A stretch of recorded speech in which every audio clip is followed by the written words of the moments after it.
अभी 2 दिन पूर्व मुझे नॉर्थ ईस्ट के भी सभी आदरणीय मुख्यमंत्री जन से इसी विषय में चर्चा करने का अवसर मिला था, क्योंकि जहां जहां चिंताजनक स्थिति है उन राज्यों के साथ मैं विशेष रूप से बात कर रहा हूं।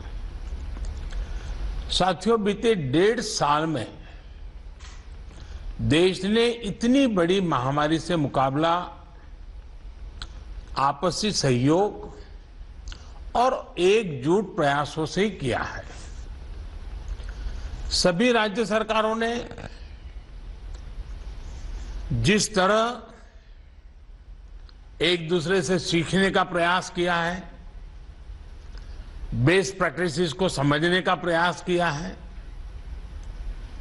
एक दूसरे को सहयोग करने की कोशिश की है, और हम अनुभव से कह सकते हैं कि ऐसे ही प्रयत्नों से हम आगे इस लड़ाई में विजयी हो सकते हैं। साथियों, आप सभी इस बात से परिचित हैं कि हम इस समय एक ऐसे मोड़ पर खड़े हैं जहां तीसरी लहर की आशंका लगातार जताई जा रही है। देश के अधिकांश राज्यों में केसेस की संख्या जिस तरह कम हुई थी, उसने कुछ राहत साइकोलॉजिकली फील होता था, कुछ राहत महसूस हो रही थी। विशेषज्ञ इस डाउनवर्ड ट्रेंड को देखकर उम्मीद भी कर रहे थे कि जल्द ही देश दूसरी लहर से पूरी तरह बाहर आ जाएगा, लेकिन कुछ राज्यों में केसेस की बढ़ती हुई संख्या अभी भी चिंताजनक बनी हुई है। साथियों, आज जितने राज्य, 6 राज्य आज हमारे साथ हैं, इस चर्चा में शामिल हुए हैं, पिछले हफ्ते के करीब 80% नए केसेस आप जो इन राज्यों में है उन्हीं राज्यों से आए हैं। 84% दुखद मौतें भी इन्हीं राज्यों में हुई है।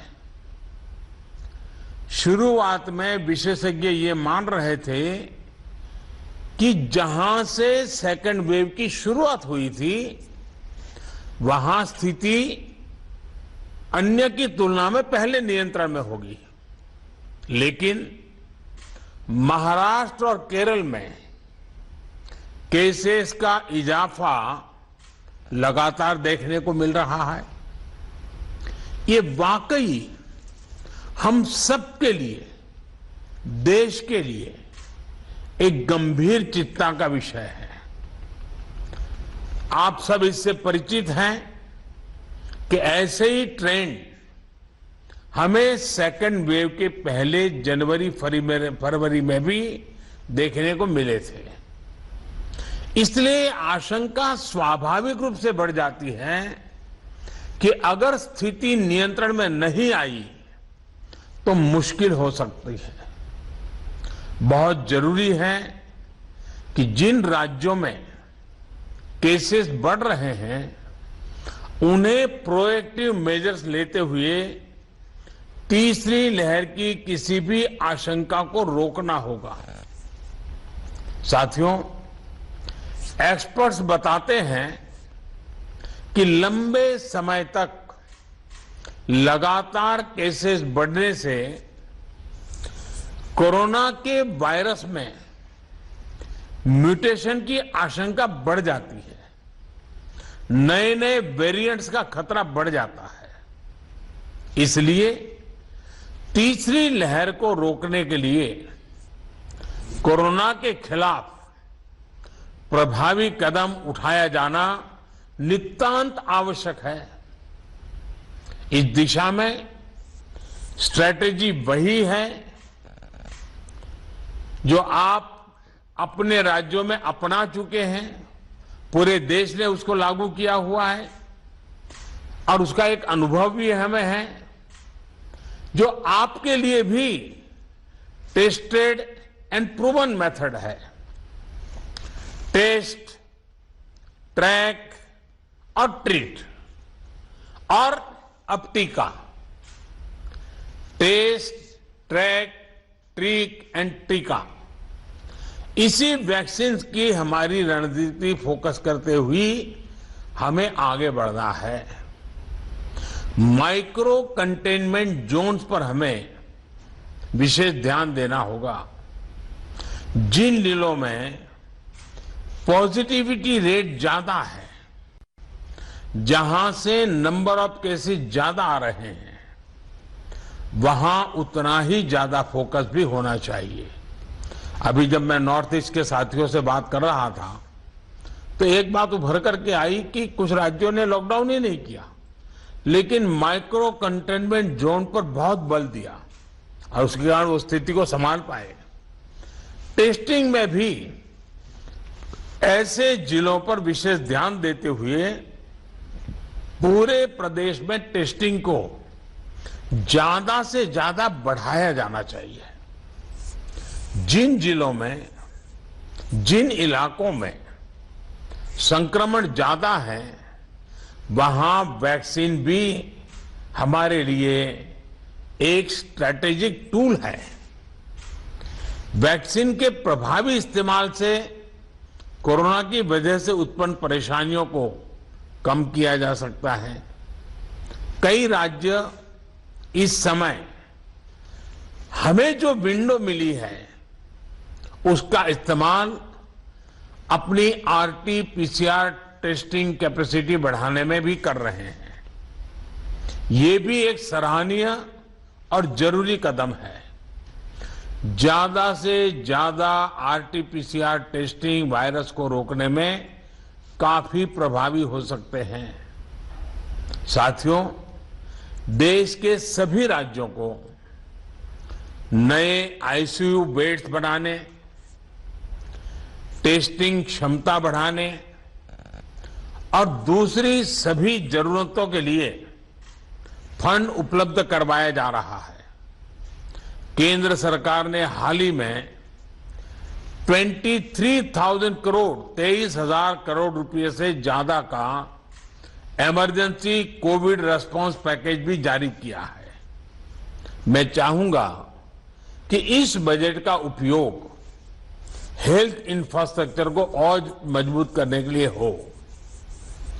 जो भी इंफ्रास्ट्रक्चरल गैप्स राज्यों में हैं, उन्हें तेजी से भरा जाए। खासतौर पर ग्रामीण इलाकों, रूरल एरियाज, उस पर हमें ज्यादा मेहनत करने की जरूरत है। इसके साथ ही सभी राज्यों में आईटी सिस्टम्स, कंट्रोल रूम्स और कॉल सेंटर्स का नेटवर्क मजबूत करना भी उतना ही जरूरी है। इससे रिसोर्सेज के डेटा, उसकी जानकारी पारदर्शी तरीके से नागरिकों को मिल पाती है। इलाज के लिए मरीजों और परिजनों को इधर उधर भागना नहीं पड़ता।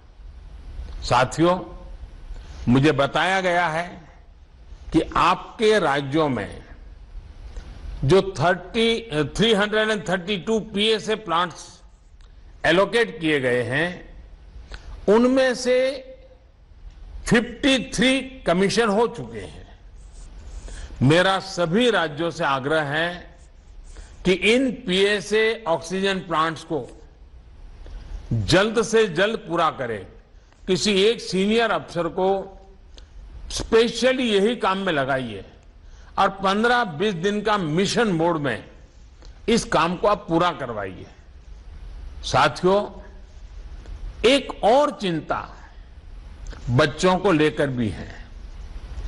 बच्चों को कोरोना संक्रमण से बचाने के लिए हमें अपनी तरफ से पूरी तैयारी करनी होगी। साथियों, हम देख रहे हैं कि पिछले 2 हफ्तों में यूरोप के कई देशों में एकदम तेजी से केसेस बढ़ रहे हैं। अगर हम पश्चिम में देखें, चाहे यूरोप के देश हों, चाहे अमेरिका, इधर हम पूरब में देखें तो बांग्लादेश, म्यांमार, इंडोनेशिया, थाईलैंड, बहुत तेजी से केसेस बढ़ रहे हैं और कल्पना बाहर का, यानी एक प्रकार से कहीं पर 4 गुना, कहीं 8 गुना, कहीं 10 गुना बढ़ोतरी आई है। ये पूरी दुनिया के लिए और हमारे लिए भी एक चेतावनी भी है, एक बहुत बड़ा अलर्ट है। हमें लोगों को बार बार ये याद दिलाना है कि कोरोना हमारे बीच से गया नहीं है।